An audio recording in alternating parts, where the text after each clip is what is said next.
বাংলাদেশ প্রায় খেলায় জিতেই যাচ্ছিল, আমি প্রায় চাকরিটি পেয়েই যাচ্ছিলাম, সে প্রায় তোমাকে দেখেই ফেলছিল, রাহাত প্রায় পরীক্ষায় পাশ করেই ফেলছিল, পুলিশ প্রায় চুরকে ধরেই ফেলছিল, রাস্তায় একটি অ্যাক্সিডেন্ট প্রায় হতেই যাচ্ছিল, হুমায়রা প্রায় ঘুমিয়েই যাচ্ছিল। এরকম কেউ প্রায় কোনো কাজ করেই ফেলছিল অর্থে আমরা ওয়াজ ওয়ারের পরে অ্যাবাউট টু ব্যবহার করে ইংরেজি বাক্য তৈরি করতে পারি। যেমন আমি কিছু বাক্য বলি এবং ট্রান্সলেশন করি। আমি প্রায় দরজাটি লাগিয়েই দিচ্ছিলাম, I was about to shut the door. সে প্রায় মাছ ধরেই ফেলছিল, he was about to catch fish. Rahat পরীক্ষায় প্রায় পাশ করেই ফেলছিল, Rahat was about to pass the exam. Tamal প্রায় ব্রিজ পার হয়েই যাচ্ছিল, Tamal was about to cross the bridge. আমি প্রায় ঘুমিয়েই যাচ্ছিলাম, I was about to fall asleep.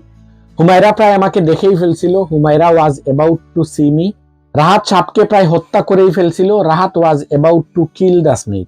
বাঘ প্রায় হরিণটি শিকার করেই ফেলছিল, the tiger was about to hunt the deer.